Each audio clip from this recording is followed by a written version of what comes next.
Latago downtown, a con with them you be Manapan the best Singapore Chotame Sore, Myolin Jetine, NLD go Mepe Gejare, name two, see ma lane canyare, Pidu Luduji Kamya.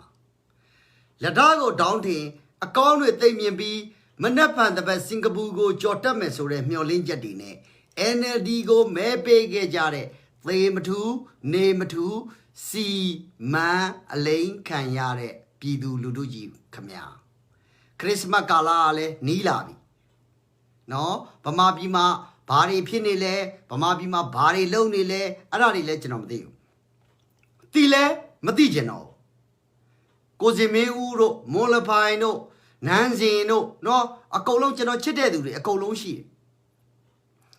A shame over double. Searo roll a she. Popo roll a she.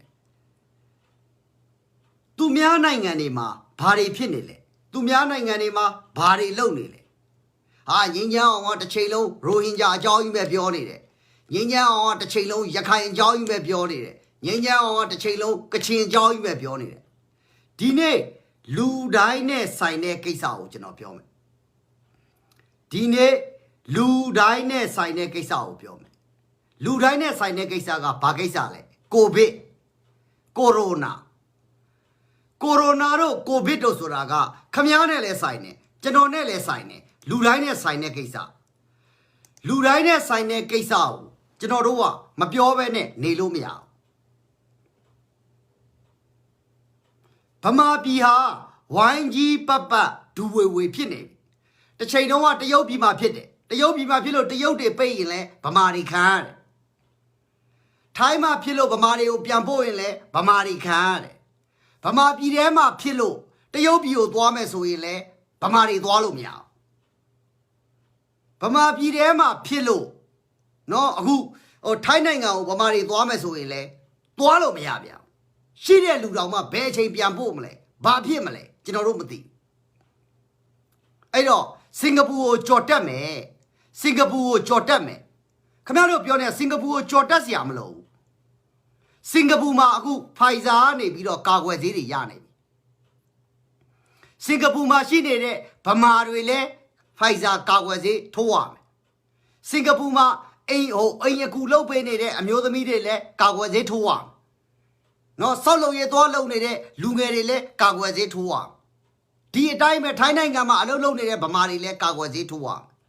Kamiaro Aloa Biore, To Aung San Suu Kyi ga Biore, Kawazi Tobime. Don Sansuji Biore Kagwaze Tobe me, Hopi. Ari Kagwaze Tora, Matore Kisao, Geno Gaunet him now. Kagwaze Webu, Paduga Tawin Cambido, Paduga Sajoti Chonile.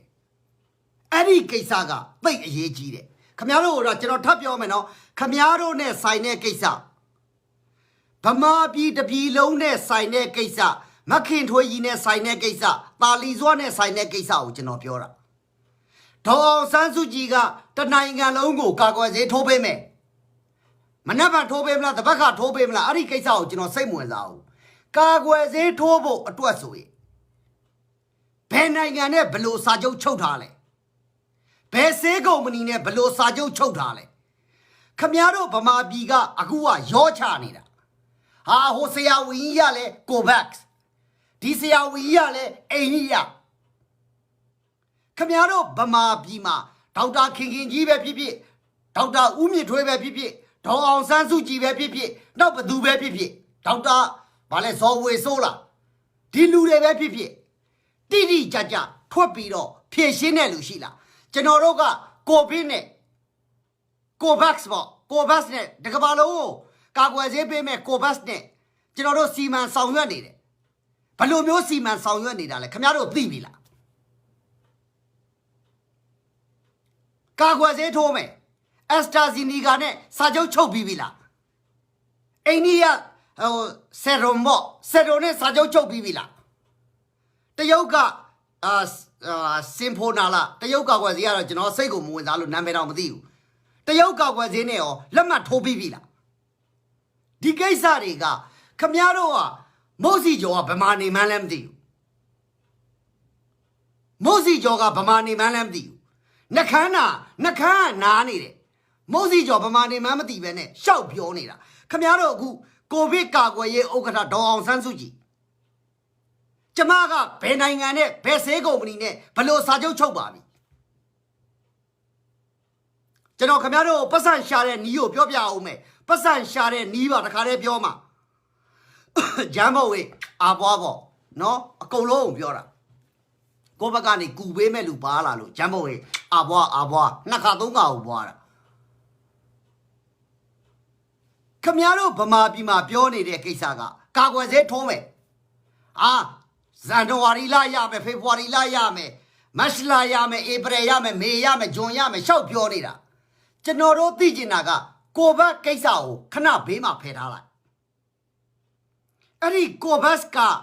ကျွန်တော်တို့သိသလောက်ဆိုလို့ရှိရင်တကဘာလုံးကိုအလက်ကားပေးမဲ့ပြဿနာကအခုကဖြစ်ကိုမဖြစ်တော့ဘူးဖြစ်ကိုမဖြစ်သလောက်ဖြစ်သွားပြီခမရတို့ကျွန်တော်ကစိတ်ဆင်းရဲအောင်ပြောနေတာမဟုတ်ဘူးစိတ်ညစ်အောင်ပြောနေတာမဟုတ်ဘူးအဖြစ်မှန်ကိုပြောနေတာကိုစော်မင်းဦးရဲ့အာဘွားပေါ့အကြီးရုပ်ပေးတာကျွန်တော်တို့သိချင်တာကအခုဒေါက်တာမြင့်ထွေးပဲဖြစ်ဖြစ်ဟိုဗာလေဒေါက်တာစောမြင့်လားဒေါက်တာမြင့်ထွေးလားဘလူလည်းမသိဘူးအဲ့မှာကိုဘတ်မှာအကြံပေးလုပ်နေတယ်ဆိုတဲ့သူပဲဖြစ်ဖြစ်ဘသူပဲဖြစ်ဖြစ်သေသေးချာချာထွက်ပြီးတော့ရှင်းထိုင်းနိုင်ငံအစိုးရလို့ငါတို့ကတော့ကာကွယ်ဆေးကိုဘလို့စာချုပ်ချုပ်ထားပြီဘလို့ဝဲပြီဘလို့လုံမယ်အဓိကဘတော့ဆေးထိုးမယ်ဆိုတာကိုမပြောနဲ့အာမမခံနဲ့ကျွန်တော်တို့နိုင်ငံမှာတော့မှကျွန်တော်တို့ကဇန်နဝါရီလထဲမှာထိုးရမယ်အထဲမှာပါတယ်သို့တော့အဲ့ဒါလည်းအာမမခံနဲ့ကျွန်တော်ပြောတာရှိရှိလေးရဲ့နော်ဒေါ်အောင်ဆန်းစုကြည်ကလက်ညှိုးနဲ့ထိုးပေးမယ်ဆိုပြီးပြောလိုက်ခင်ဗျားတို့ဒေါ်အောင်ဆန်းစုကြည်လက်ညှိုးနဲ့တောင်လူတိုင်းကိုလိုက်ထိုးမပေးနိုင်ဘူးလက်ညှိုးနဲ့ဒီလိုမျိုးပေါ့ထိုးပြီးသွားပြီအဲ့ဒါမျိုးလုပ်ရင်တောင်မှဟို54သန်းဆိုလို့ရှိရင်လူတယောက်ကိုဗျာတစ်စက္ကန့်နဲ့ထားတန်းစီထားလို့လည်းမရဘူးခွဲထားရမှာလူတယောက်ကို1မိနစ်နဲ့လက်မှတ်ထိုးအောင်လက်ညှိုးလေးနဲ့ပဲလိုက်ထိုး6လောက်ကြာနိုင်တယ်လူကြီးက54သန်းဖြစ်နေတာနော်ဒါကျွန်တော်အမှန်တိုင်းပြောတာကာကွယ်ဆေးကိုမပြောနဲ့ဒေါ်အောင်ဆန်းစုကြည်လက်ညှိုးနဲ့ပဲဒီလိုနဖူးကိုဒီလိုလိုက်ထိုးကာကွယ်ဆေးပေါ့ဒါကဘာပေါ်မှာခေအမိဆုံးပေါ့ခေအမိဆုံးကြီးကာကွယ်ဆေးအမေစုထိုးပေးတယ်ပေါ့ဒီလိုမျိုးလာခဲ့ကိုမင်းတစ်ချက်ဖြူလေးတစ်ချက်စမ်းသိမ့်တစ်ချက်ဒါဝမပြည်မှာထိုးပေးရမယ်ဟာအဲ့ဒါပဲရှိတယ်ကိုတန်းစင်တစ်ချက်အရကဗါလဲအရကနာတာလီစွာတစ်ချက်ထက်အောင်တစ်ချက်မောင်မောင်စိုးတစ်ချက်အဲ့ဒါကာကွယ်ဆေးထိုးတဲ့သဘောထားအဲ့ဒါထိုးရင်တောင်မှအနည်းဆုံးအချိန်6လလောက်ကြာဂျိုးကြရေးစဝါဒီကတစ်ချက်ကာကွယ်ဆေးထိုးပြီးသွားပြီအမေစုထိုးပေးနေတာလက်ညှိုးနဲ့ဒီလိုမျိုးအဲ့ဒီလိုထိုးပေးရင်တောင်မှ6လလောက်ကြာနိုင်ခင်ဗျားတို့ကျွန်တော်ထပ်ပြောမယ်ကျွန်တော်တို့သိသလောက်ကိုကလျာမြစ်ဝင်းပေါ့တစ်ချက်ထိုးပြီးသွားပြီအကုန်ထိုးပြီးသွားပြီအခုဒီမှာရှိနေတဲ့900ကျော်အကုန်လုံးကာကွယ်ဆေးထိုးပြီးသွားပြီငင်းညောင်းလက်ညှိုးနဲ့လိုက်ထိုးတာကျွန်တော်တို့ပြောတာကကျွန်တော်တို့သိသလောက်ကဒီကိုဗစ်နဲ့ပေါင်းထားတဲ့အထဲမှာအရှေ့တောင်အာရှမှာအစင်းရဲဆုံးလို့ခေါ်တဲ့လာအိုလိုနိုင်ငံတော်မှာ9လပိုင်းလောက်တည်းစာချုပ်တွားချုပ်ထားတယ်ဗီယက်နမ်နိုင်ငံဆိုလို့ရှိရင်ကိုဗစ်ကမဖြစ်သလောက်ဖြစ်နေတယ်သို့တော့စာချုပ်တွေချုပ်ထားတယ်စီလူဘူးကာကွယ်ဆေးထိုးပေးထားတယ်ကိုခရီကိုထိုးပေးထားတယ်လာခဲ့ဘယ်သူလဲလားအခုကအာဘာမပေးတော့ဘူးကာကွယ်ဆေးထိုးပေးတာလက်ညှိုးနဲ့ခင်ဗျားတို့အဲ့လိုမျိုးလက်ညှိုးနဲ့ထိုးပေးရင်တောင်မှ6လလောက်အချိန်ကြာမှာဗမာပြည်မှာကအခုပြဿနာတက်နေတာကခင်ဗျားတို့မှာဘာမှအခုအချိန်အထိစာချုပ်စာတမ်းလည်းမရှိဘ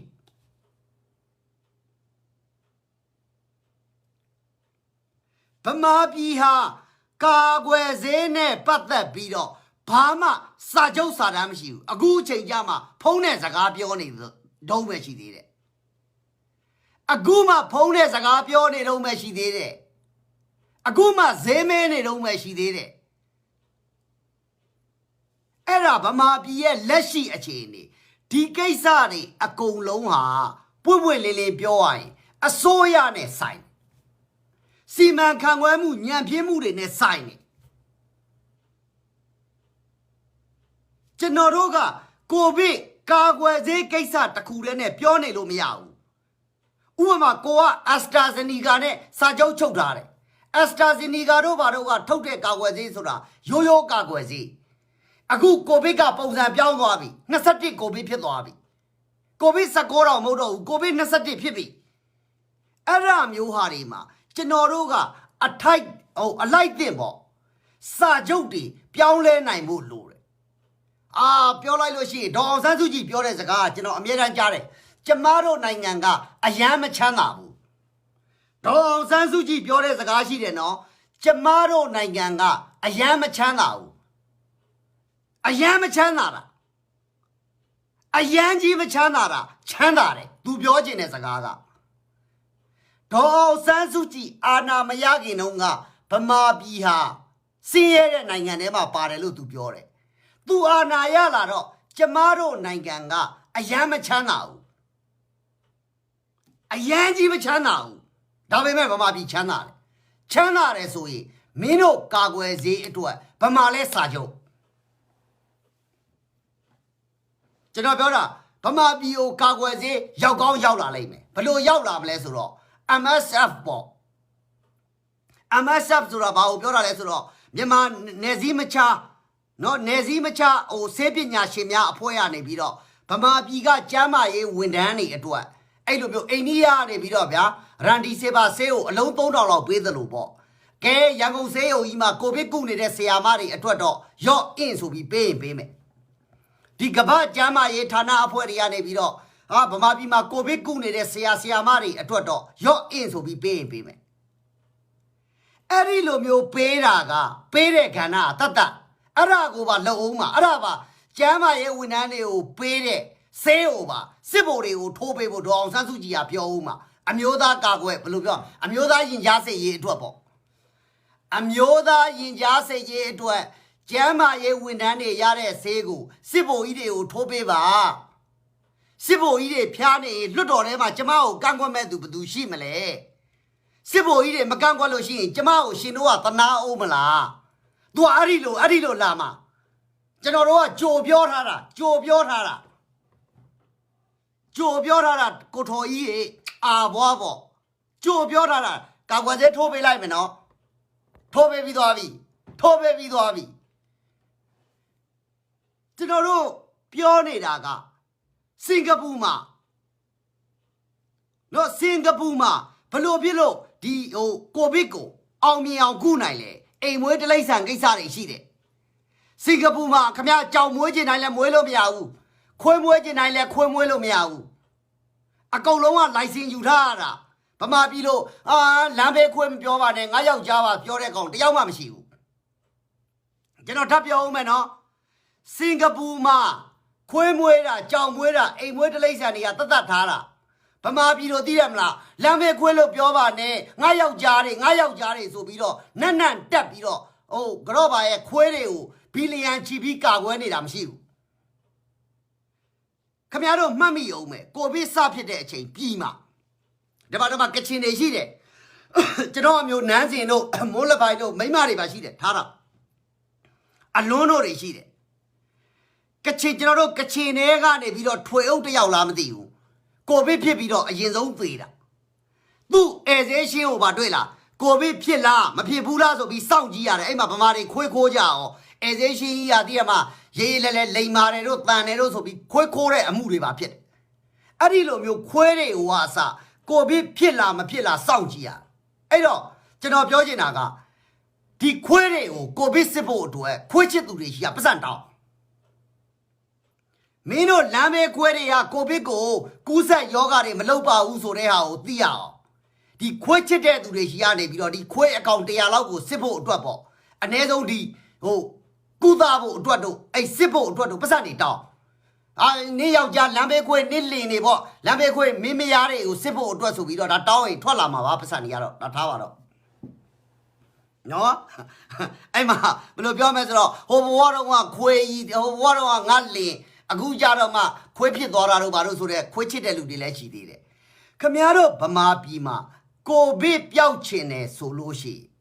ဒီအိမ်မွေးတလိမ့်ဆန်ကိစ္စတွေကိုသေသေးချာချာဂယုစိုက်ဖို့လိုတယ်ကျွန်တော်ထပ်ပြီးတော့ပြောဦးမယ်ခမည်းတော်ကြိုက်တဲ့ဟာကိုပြောတာမဟုတ်ဘူးဟဲဟိုဘဝတော့ကငါလင်ဟိုဘဝတော့ကငါအဖေပေါ့ဒီဘဝမှာခွေးဖြစ်တာမတတ်ပါနဲ့လို့ဘာလို့ပေါ့ပြောတဲ့လူတွေရှိတယ်ခင်ဗျားတို့နားလဲအောင်ထပ်ပြောပြအောင်မယ်ဟိုဘဝတော့ကငါလင်ဟဲ့ဟိုဘဝတော့ကငါအဖေဟဲ့ဟိုဘဝတော့ကဒီကမှာငါအမေဟဲ့ဆိုပြီးတော့လမ်းဘေးခွေးတွေကိုနော်ဟိုလင်နေသားတွေအဖေတွေထင်ပြီးတော့ဟိုဘဝဒီဘဝပါဆွဲပြီးတော့ဆွဲစီပြီးတော့တအားချစ်ပြနေတဲ့လူတွေရှိတယ်ခမည်းတော်ကိုအဲ့ဒါပြည်ကဥပမာနဲ့ပေးတာပြည်မှာထွေအုပ်ကကိုဗစ်ဖြစ်ပြီးတော့သေသွားတယ်အဲ့ဒီခွေးကိုကိုဗစ်ဖြစ်မဖြစ်ကျွန်တော်တို့စောင့်ကြည့်ရအဲ့ဒီခွေးကကိုဗစ်ဖြစ်တောင်မှပြန်ကောင်းသွားတဲ့အခါကျတော့ခွေးလူပွဲတွေဖြစ်တယ်နောက်ဆုံးကြမှာအိမ်ကိုပြန်ပို့ပေးရတယ်ဒီတော့ကျွန်တော်တို့ကကိုဗစ်ကိစ္စတွေကိုဖြေရှင်းကျင်တယ်ဆိုလို့ရှိရင်နော်ဒီလမ်းဘေးအိမ်မွေးတလိမ့်ဆန်ကိစ္စတွေလူတွေသေသေးချာချာဖြေရှင်းဖို့လိုတယ်သေသေးချာချာဘယ်လိုပြောမလဲစီမံဖို့လိုတယ်ဥပမာတစ်ခုကိုပြောရင်စစ်သားတွေအခုအားနေတာပဲရခိုင်တပ်တော်အေအေနဲ့လေဟိုစစ်တိုက်ရတာမဟုတ်စစ်သားတွေခေါ်ပြီးတော့ရန်ကုန်တစ်မြို့လုံးကရှိသမျှခွေးတွေအကုန်လုံးကိုတည့်ရမှာမင်းတို့ချက်စားရင်လည်းချက်စားချက်မစားလည်းပြစ်ကွာဆိုပြီးတော့တည့်ရမှာစစ်သားတွေကိုလက်ဖြောင့်တသားပါလှုပ်ခိုင်းလို့ရနေတာပဲကျွန်တော်ပြောချင်တဲ့ဟာဒါတွေကမဖြစ်မနေရှင်းရမယ်ကိစ္စနော်ဟုတ်ပြီအဲ့တော့ကျွန်တော်ခင်ဗျားတို့ကိုစပြောမယ်ကိုဗစ်ကာကွယ်ဆေးဝယ်မယ်ဆိုတဲ့လူတတ်တတ်ရှိဖို့လို့ကိုဗစ်ကာကွယ်ဆေးကိုဘသူကနေဥဆောင်ပြီးတော့ဝယ်မယ်ကိုဗစ်ကာကွယ်ဆေးကိုဘသူကနေဥဆောင်ပြီးတော့စာချုပ်ချုပ်မယ်ကိုဗစ်ကာကွယ်ဆေးကိုဘယ်နေ့ဘယ်ရက်ရအောင်နော်ဟိုရက်ဆွဲကတစ်လောက်တော့ကွာမှာပေါ့ဗျာဥပမာ4လပိုင်းရမယ်5လပိုင်းရမယ်ဆိုပြီးတော့ခံမှန်းချိန်နဲ့ပြောနိုင်မှုတာဝန်ခံနိုင်တဲ့သူရှိဖို့လို့ဟုတ်ပြီပတ်စံဘလို့ရှာမလဲပတ်စံဘလို့ရှာမလဲစလိတ်ကိုအခွန်တိုးပြီးကောက်လို့ရအရက်ကိုအခွန်တိုးပြီးကောက်လို့ရစလိတ်ကိုအခွန်တိုးပြီးကောက်လို့ရတယ်အရက်ကိုအခွန်တိုးပြီးကောက်လို့ရတယ်ကျွန်တော်တို့နိုင်ငံမှာမာပိုရိုတဘူးက30ဖြစ်နေဗမာပြည်မှာစလိတ်တဘူးက200တောင်ပေးရရလားမသိ30နဲ့ပြား20ကွာနေတယ်စလိတ်တော့ရင်လူတွေယောဂရမယ်စလိတ်တဘူးကို900လောက်အခွန်ကောက်ပလိုက်ပေါ့ကျွန်တော်တို့လမ်းမေးမှာဈေးရောက်နေတဲ့လူတွေကိုလမ်းမေးမှာဈေးရောက်နေတဲ့လူတွေကိုအခွန်ကောက်เสียမလို့ဘူးကောင်းရောင်းကောင်းဝဲလှုပ်ရှားနေတဲ့လုပ်ငန်းရှင်တွေကိုအခွန်ကောက်เสียမလို့ဘူးလူတွေကိုအန်ရဖြစ်တဲ့အရက်တွေစလိတ်တွေမှာအခွန်ပတ်ဆက်ဆက်ကောက်ဖို့လို့ပတ်စံဘလောက်ထွက်လာမလဲစဉ်းစားကြည့်ပတ်စံဘလောက်ပတ်ဆက်ဆက်ထွက်လာမလဲစဉ်းစားကြည့်လမ်းဘေးမှာဈေးရောက်တဲ့သူတွေကောင်းရောင်းကောင်းဝဲလှုပ်ရှားနေတဲ့အလုပ်ရှင်တွေလုပ်ငန်းရှင်တွေရှိမှအခွန်ကောက်เสียမလို့ဒီအရက်တွေကိုလည်းအရက်ကုမ္ပဏီတွေရှိရနေပြီးတော့နော်ဘယ်လိုပြောမလဲဟိုသွားပြီးလေဘင်းဖြစ်ခိုင်းနေတာမဟုတ်ဘူးမင်းတို့လစ်တာလစ်တာနဲ့ပြောမှာပေါ့ဒီ1လစ်တာမှာ300ပိုကောက်400ပိုကောက်သူတို့အရက်ချက်တဲ့လူလည်းချက်နေပါသို့တော့ထွက်တဲ့အရက်ပေါ်မှာကိုကဘလို့အခွန်ပိုကောက်မလဲဟိုမှာမာပိုလိုတပူးမှာဟိုမှာ2000ပဲရှိသေးတယ်နော်ဒီလိုမျိုးဖြစ်နေတာမာပိုလိုတပူးကို9000 1000လောက်လိုက်ဒီစလိတ်တော့ရင်ယောဂလည်းပိုရတယ်နော်အရက်တော့ရင်ယောဂလည်းပိုရတယ်ဒီလိုနေရာမျိုးတွေမှာအခွန်ကောက်လို့ရ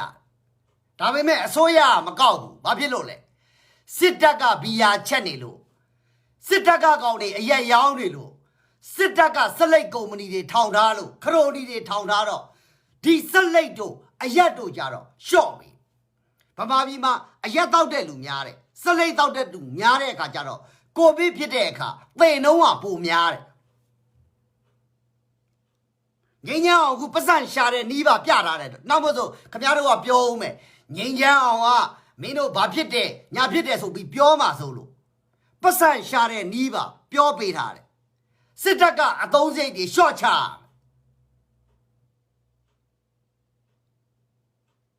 လုံးလို့ရတဲ့ကိစ္စတွေအများကြီးရှိတယ်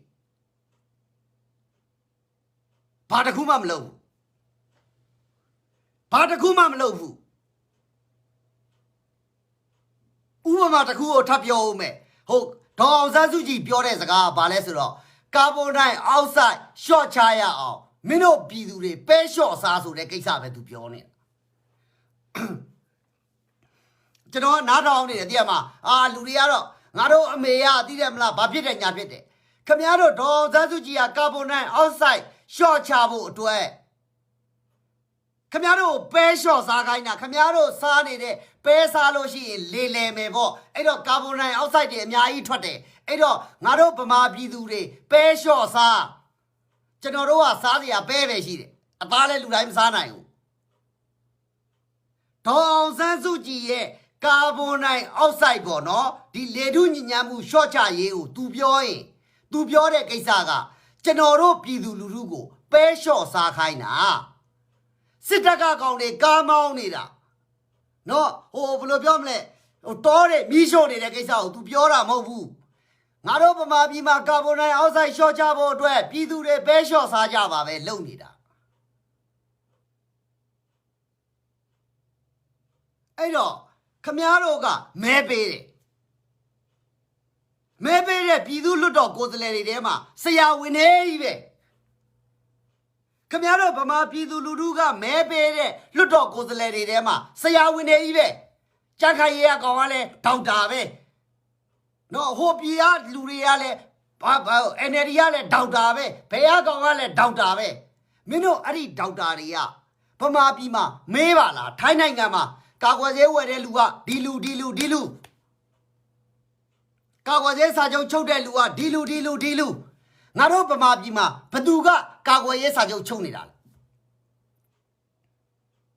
ခင်ဗျားတို့ကျွန်တော်ပြောမယ်ဗမာပြည်ကလူတွေကိုဗမာပြည်ကဆရာဝန်တွေကိုဗမာပြည်ကပညာရှင်တွေကိုတော်လို့ဆိုပြီးကုလသမဂ္ဂကခေါ်ထားတာမရှိဘူးဗမာပြည်ကကုလသမဂ္ဂအဖွဲ့ဝင်နိုင်ငံဖြစ်တဲ့အတွက်ခင်ဗျားတို့ကဟိုဘယ်လိုပြောမလဲနိုင်ငံအလိုက်ရတဲ့ရာဂိုင်နှုန်းထဲမှာသွားပြီးတော့ကိုဆရာကြီးလုပ်နေတာဗမာပြည်ကကောင်အောင်ထွန်းသက်ကြီးစီးပွားရေးပညာရှင်ကြီးတော်လို့ဆိုပြီးတော့ကုလသမဂ္ဂခေါ်တာမဟုတ်ဘူးဟေးဗမာပြည်ကကုလသမဂ္ဂအဖွဲ့ဝင်နိုင်ငံဖြစ်နေတယ်မင်းတို့ရှိကဟိုတကောင်ပေါ့ကွာခွဲပဲဖြစ်နွားပဲဖြစ်ကြောင်ပဲဖြစ်ပေါ့မင်းတို့ဗမာဆိုတဲ့ကောင်တကောင်လာခဲ့အဲ့တော့စစ်တပ်ကသူတို့ကြိုက်တဲ့ကောင်တကောင်အင်္ဂလိပ်လိုပြောတတ်တဲ့ကောင်ဟောင်းကယူဟောင်းတာမယူအစ်ဟောင်းမဟောင်းယူတယ်ဆိုတဲ့ကောင်ကိုပဲပေးတာမင်းတို့အဲ့ဗမာပြည်ကကိုဘတ်အဖွဲ့မှာအကြံပေးလုပ်နေတယ်ဆိုတဲ့ကောင်လဲတကယ်ကြတော့ဟိုမှာဝင်ပြီးတော့ပြောခွင့်ရှိတာလည်းမဟုတ်ဘူးပြောလို့လည်းမရဘူးနော်ကမ္ဘာပန်နဲ့သွားနေတာဒါကျွန်တော်ဗမာပြည်ကဆရာဝန်ကြီးတွေကိုစော်ကားတာမဟုတ်ဘူးအခြေအနေအရာပြောပြတာမင်းတို့ဗမာပြည်ကလာတဲ့ကောင်တွေဟိုမှာလက်ဖက်မစားကိုမစားကလက်ထိုင်းမှထိုင်နော်အဲ့မှာကော်ဖီပေးတိုက်တာတော့ရင်နွယ်လိုပဲနေဝင်းမရငယ်ရင်နွယ်လိုပဲနော်အဖေလဲချသားလဲချရင်နွယ်ရှိတယ်မလားဘာလဲကျမဒေါက်တာရင်နွယ်ပေါ့အေးပါရင်နွယ်နေကိုဦးနေဝင်းသားလဲချတယ်ဦးနေဝင်းလဲချတယ်ဆိုတဲ့ဟာမျိုးတွေပေါ့ဥပမာတစ်ခုကိုပြောတာဒီလိုကောင်မတွေကနေဝင်းနဲ့အစဉ်ပြေလို့ဟိုမှာကုလသမဂ္ဂမှာဗမာပြည်ကိုယ်စားလှယ်ဆိုသွားသူတို့တတ်တယ်တို့သိတယ်တို့ရှောက်လို့အဲ့ဒါမျိုးတွေပေါ့နော်ထားတော့အဲ့ဒါတွေဆက်ပြောရင်ဇလန်းနေရရှုံနော်ဇလန်းနေရရှုံအဲ့တော့ဇလန်းနေလည်းသိမရှုံချင်ဘူးဗမာပြည်မှာခမရတို့မေးလိုက်ခမရတို့တခါတည်းမေးလိုက်ကိုဗစ်ကာကွယ်ရေးဥက္ကဋ္ဌရောနော်ဒေါ်အောင်ဆန်းစုကြည်ရောမြစ်ဆွေရောဒုသမရမြစ်ဆွေကလည်းကိုဗစ်မှာသူ့အမေလင်ကိုဗစ်ကိုသူ့အမေလင်ထင်ပြီးတော့နေရာတွေဝင်းယူထားတယ်တခါတည်းမေးလိုက် ကိုဗစ်ကာကွယ်ရေးကိုဘယ်နိုင်ငံနဲ့စာချုပ်ချုပ်ထားလဲအောက်စ်ဖို့နဲ့စာချုပ်ချုပ်ထားလားဆယ်ရုံပေါ့အိန္ဒိယနဲ့စာချုပ်ချုပ်ထားလားစင်နိုဖာပေါ့တရုတ်နဲ့စာချုပ်ချုပ်ထားလားဖိုင်ဇာနဲ့စာချုပ်ချုပ်ထားလားမိုဒါနာနဲ့စာချုပ်ချုပ်ထားလားဂျွန်စင်နဲ့စာချုပ်ချုပ်ထားလားဘသူနဲ့စာချုပ်ချုပ်ထားလဲဘသူနဲ့စကားပြောနေပြီလေ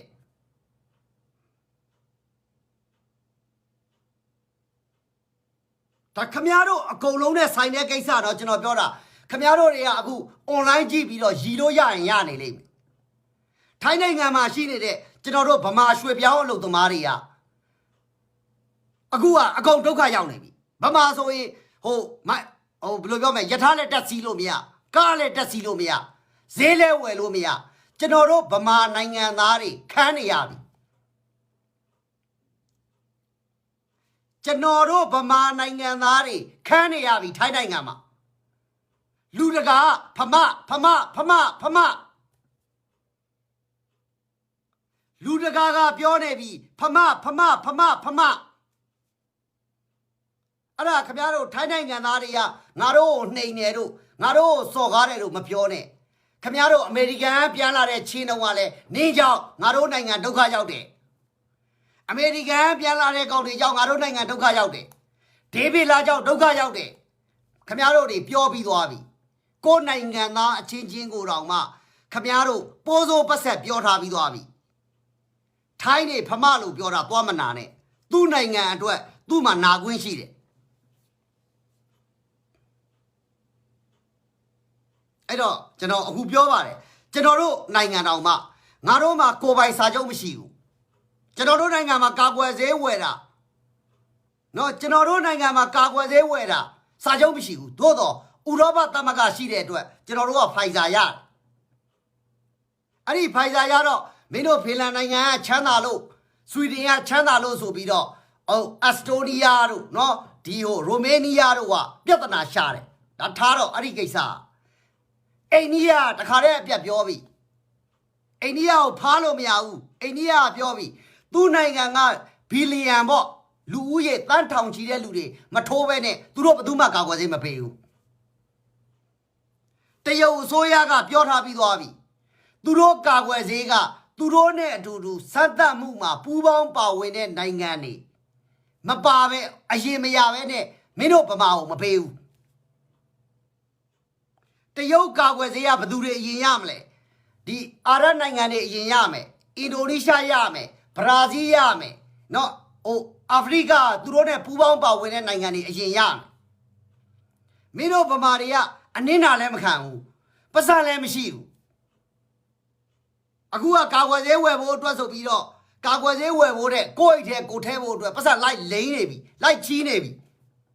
ပတ်စံဘယ်တော့ရမယ်ဆိုတာလည်းမသိဘူး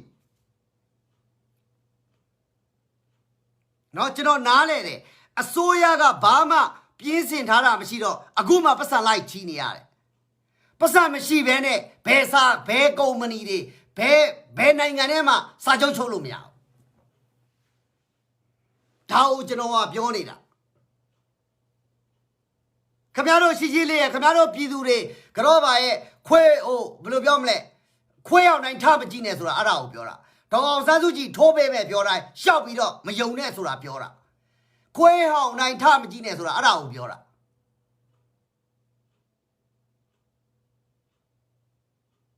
ငါတို့အမေကထိုးပေးမယ်ဘာနဲ့ထိုးပေးမှလဲလက်ညှိုးနဲ့လားဘာနဲ့လဲငါတို့အမေထိုးပေးမှလက်ညှိုးနဲ့လားဘာနဲ့ထိုးပေးမှလဲ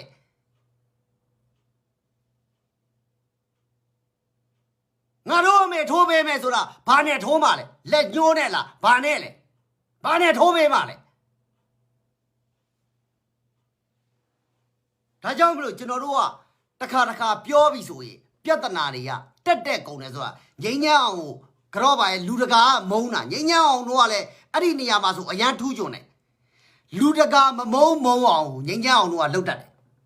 ဒီမှာကိုစင်မင်းဦးတို့တော့မှအမြင်ကတ်ရင်ကတ်အောင်မယ်ကိုညီအကိုတွေကိုတေစာအောင်တို့တွေအမြင်ကတ်အောင်လုပ်မယ်ငိမ့်ညမ်းအောင်တို့ကအဲ့ဒီနေရာမှာထူးကျွန်းတယ်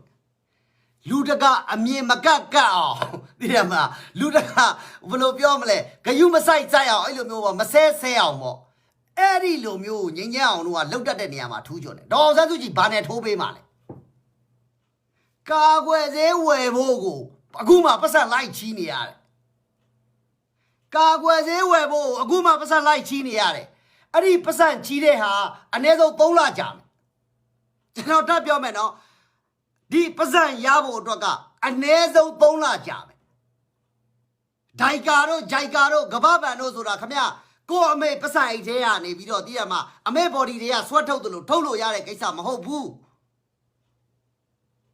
အဲ့တော့ဟိုမှာပတ်စံချီးတဲ့ဟာ3လကြာမယ်ဆိုရင်ကျွန်တော်တို့ကပတ်စံမရဘဲနဲ့ပတ်စံမရှိဘဲနဲ့ဘယ်ကုမ္ပဏီနဲ့သွားစာချုပ်ချုပ်မလဲခင်ဗျားထင်နေတာပါလေဟိုကာစီနိုယုံမှာလိန်သွားပြီးတော့အရက်တောက်လို့ရတယ်ခင်ဗျားတို့ထင်နေတာလားကာစီနိုယုံထဲဝင်သွားရင်ဟုတ်သည်ဖြစ်စေမဟုတ်သည်ဖြစ်စေပေါ့ကောင်မလေးတွေကအရက်လာတောက်အရက်လာတိုက်တယ်ပေါ့ဗန်းလေးနဲ့ကြိုက်ထားတာပေါ့အဲ့ဒီလိုလှုပ်လို့ရတယ်ထင်နေလို့လားအဲ့ဒီလိုလှုပ်လို့ရတော့ဗမာတိုင်းမရောက်ဘူးသေးဘူးထပ်ပြောမယ်အဲ့ဒီလိုလှုပ်လို့ရတော့မှဗမာတိုင်းကကာစီနိုယုံမရောက်ဘူးသေးဘူးနော်စင်ကာပူကိုရောက်တယ်ဆိုလို့လေကာစီနိုယုံကိုလူတိုင်းမရောက်ဘူး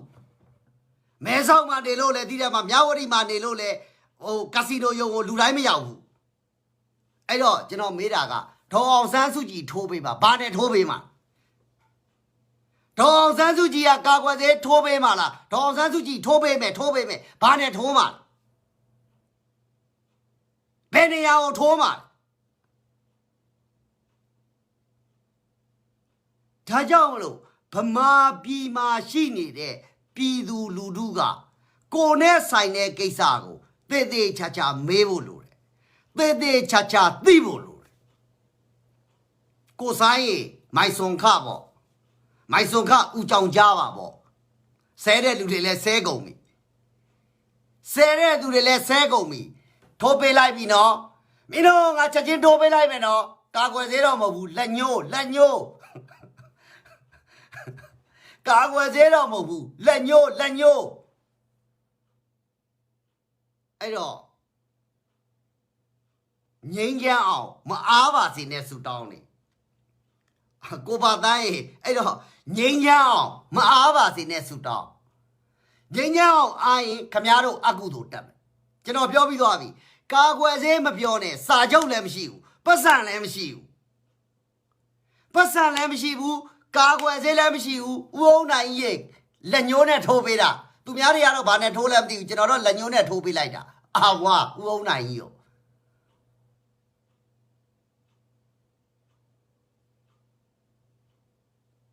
အဲ့တော့ကျွန်တော်ပြောပြီးသွားပြီပတ်စံကရှာလို့ရတယ်ဆက်လက်တွေအခွန်တိုးကောက်တာတို့အရက်တွေအခွန်တိုးကောက်တာတို့အကုန်လုံးလုပ်လို့ရတယ်ပတ်စံကရှာလို့ရတယ်ပတ်စံကရှာလို့ရတယ်ပဲပြုတ်တယ်ကိုအခွန်သွားမကောက်ခိုင်းဘူးလျှက်စစ်မီတာကားတွေမတက်ခိုင်းဘူးရိုးသားသားလောက်ကင်စားတော့နေတဲ့လုပ်ငန်းရှင်တွေရှိရတယ်ပြီးတော့ကျွန်တော်တို့ကအခွန်မကောက်ဘူးအရက်ခွန်တို့ဆက်လက်ခွန်တို့နော်ဒီကားတွေမှာဒီမှာလူတယောက်ကကားတစ်စီးပိုင်ရမယ်ကားတွေမှာအခွန်တွေတိုးကောက်လို့ရတယ်အခုလိုမျိုးပါမစ်တွေချပေးထားတယ်မလားဝန်ထမ်းတွေကိုပြီးသွားလို့ရှိရင်လမ်းကိုဆိုပြီးတော့ဒီမှာ10ရာခိုင်နှုန်းလောက်တက်ကောက်လို့ရတယ်ပတ်စံကရှာလို့ရတယ်ခမရတို့ဗမာပြည်မှာအစိုးရကပြည်သူလူထုကိုတန်ဖိုးမထားဘူးခမရတို့ကိုလိုက်လိမ့်နေတယ်နော်ဒီကိုဗစ်ကာလမှာဒီလမ်းဘေးခွေးတွေလမ်းဘေးကြောင်တွေသိရမှာကိုအိမ်မွေးတလိမ့်ဆန်နေရအစကိုအိမ်ကနေသူများအိမ်ကိုမသွားဖို့အရေးကြီးတယ်ဒီမှာကြောင်မွေးတဲ့သူတွေရှိတယ်ခမရအိမ်ကကြောင်ကသူများအိမ်သွားရင်သူများအိမ်မှာကိုဗစ်ဖြစ်တာတဲ့ခမရရှိကိုကူးလာမှာအဲ့ဒီတိုင်းပဲခမရကကိုဗစ်ဖြစ်လို့ခမရအိမ်ကကြောင်ကသူများအိမ်ကိုဒိုးသွားရင်သူများကိုဗစ်ဖြစ်မှာဒါကြောင့်မလို့ကြောင်လေးတွေပါလေမွေးမှတ်မိလားထမင်းထဲတဲ့ဟာကိုပဲကြောင်အိမ်လို့မခေါ်နဲ့ကြောင်လေးတွေထည့်ထားတဲ့အိမ်မျိုးကိုကြောင်အိမ်လို့ခေါ်တာကိုအိမ်မွေးတလိမ့်ဆန်လေးတွေကိုသေသေးချာချာဘယ်လိုပြောမလဲထိမ့်သိမ့်ထားဖို့ပြောတာတတ်ခိုင်းနေတာမဟုတ်အဲ့တော့ခမရတို့ဗမာပြည်နိုင်ငံရေးကဘယ်လိုနိုင်ငံရေးလဲသိလားကျွန်တော်မနေ့တော့မနေ့ကမဟုတ်ဘူး ဟုတ်တယ်မနေ့ကကျွန်တော်မနေ့တော့ဘာ National Geographic ကလာတဲ့ဟာဘာကြည့်လဲသိလားမွေတွေမိတ်လိုက်တဲ့ကားကိုကျွန်တော်ကြည့်အဲ့မှာမွေမာကြီးတစ်ကောင်ကနေပြီးတော့တည်ရမှာ तू ကမိတ်လိုက်ချိန်တန်းလာတာကိုတောထဲမှာမွေမာကြီးကတည်ရမှာရွှီဆိုတော့တည်ရမလားမွေဒီတွေတည်ရမှာမွေပွေးလဲပါတယ်မွေဟောက်လဲပါတယ်ရေမွေလဲပါတယ်တည်ရမှာအဲ့ဒီမွေမာကြီးကိုပတ်ပြီးတော့ဝိုင်းတာအလုံးကြီးတွေဖြစ်ကုန်တော့တည်ရမှာအဲ့ဒီလိုပဲအခုကဒေါ်အောင်ဆန်းစုကြည်ဆိုရင်စစ်သားတွေကလည်းအုံးတည်ရမှာခရိုနီတွေကလည်းအုံးတိုင်းရင်းသားတွေကလည်းအုံးအကုန်လုံးကအုံးလားဒီမွေမာကြီးတစ်ကောင်တည်းကိုအကုန်အုံးပြီးတော့တည်ရမှာဟုံးနဲ့တည်ရမှာတောချောက်သလိုပဲဘုံအုံဆိုပြီးတော့ဒီတော်ကြီးထဲမှာမွေအလုံးလိုက်အခွေလိုက်ကြီးတွေပေါ့ပတ်ပြေးနေတာလူတွေကလည်းတည်ရမှာဘာတွေဖြစ်တာလဲပေါ့အတာတွေကဟုံတိုင်းနဲ့တစ်ပင်တွေပါထိတည်ရမှာဟုံတိုင်းနဲ့အဲ့လိုတွေဖြစ်နောက်ဆုံးပြန်ကြည့်လိုက်တော့ဘာဖြစ်လဲသိလားအဲ့ဒီမိတ်လိုက်တဲ့မွေမာကြီးလည်းသေတယ်အဲ့ဒီမွေမာကြီးနဲ့ပေါင်းတဲ့လူတွေလည်းအကုန်သေးကုန်ဒါဟုတ် National Geographic မှာပါခမည်းတော်ဗမာပြည်ရဲ့နိုင်ငံရေးကမွေမိတ်လိုက်တဲ့နိုင်ငံရေးဖြစ်နေဗမာပြည်ရဲ့နိုင်ငံရေးကမွေမိတ်လိုက်တဲ့နိုင်ငံရေးဖြစ်နေမွေမာကြီးကတော့တွန်နေတည်းမှာရွှီဆိုအရင်ဆုံးလာလိုက်တာမွေဟောက်ကလေးပေါ့စစ်တပ်ပေါ့စစ်တပ်နဲ့မွေမာကြီးနဲ့တကောင်ချိတ်ရွှီရေမွေတွေလည်းဝင်သိတယ်မလားခရိုနီမွေတွေလည်းဝင်အတိုင်းရင်းသားမွေတွေလည်းဝင်လက်နက်ကင်မွေတွေလည်းဝင်အကုန်လုံးကအလုံးလိုက်ကြီးမလောက်ကြပါနဲ့ကိုဗစ်ဖြစ်နေတာပြည်သူတွေကသွားလို့လည်းမရဝင်လို့လည်းမရလာလို့လည်းမရနော်မင်းတို့မွေနိုင်ငံရေးကပြဿနာမဟုတ်မွေမာကြီးရတယ်သူ့ကိုတည်းကမှမွေဟောက်ကြီးကငါ့ကိုဖတ်တယ်ပေါ့မွေဟောက်ကြီးရတယ်ရေမွေရပါငါ့ကိုဖတ်တယ်ပေါ့သူတို့လုံနေတာကျွန်တော်တို့ပြည်သူတွေကအကုန်သေးနေကျွန်တော်တို့ပြည်သူတွေအကုန်လုံးကဒုက္ခရောက်နေဒီလိုမွေမိတ်လိုက်တဲ့နိုင်ငံရေးမျိုးနဲ့တော့မလောက်ကြပါနဲ့မွေမိတ်လိုက်တဲ့နိုင်ငံရေးဆိုတော့အဲ့ဒီဘယ်လိုပြောမလဲမွေမာကြီးလဲသိအဲ့မွေမာကြီးကိုချစ်တဲ့ကောင်တွေလဲသိပြည့်ပါမွေမာကြီးကိုကြိုက်တဲ့ကောင်တွေလဲသိဒီလိုမျိုးတွေပေါ့မလောက်ကြပါနဲ့အခုကိုဗစ်ကိစ္စကိုသေးချာကင်တွယ်ကြပါနော်ခွေးလေးတွေကိုသေးချာရှင်းကြပါတခါတည်းပြောကဲဟုတ်ပြီဟိုဘွားတော့ကနေအဖေတွေဝင်စားတယ်နစ်လင်ဖြစ်တယ်ဒါဆိုဒီခွေးနေခေါ်သွားနော်အိန္ဒိယအိမ်မထွက်ခိုင်းနဲ့နစ်ချင်တော်နဲ့နေရနေထဲတာဒီလိုမျိုးတွေကိုခမည်းတော်သေးချာလှုပ်ချပါအဲ့တော့ငိမ့်ချမ်းအောင်က National Geographic လည်းအခုမကြည့်တော့ဒါပြောမယ်နော်ခမည်းတော်တွေကျွန်တော်အထင်မလွဲနဲ့ National Geographic လည်းမကြည့်တော့ဘူးဒီမွေမိတ်လိုက်တာကိုမြင်တာနဲ့ဗမာပြည်နိုင်ငံရေးကမွေမိတ်လိုက်တယ်လို့ဖြစ်နေလို့ထပ်ပြောမယ်နော်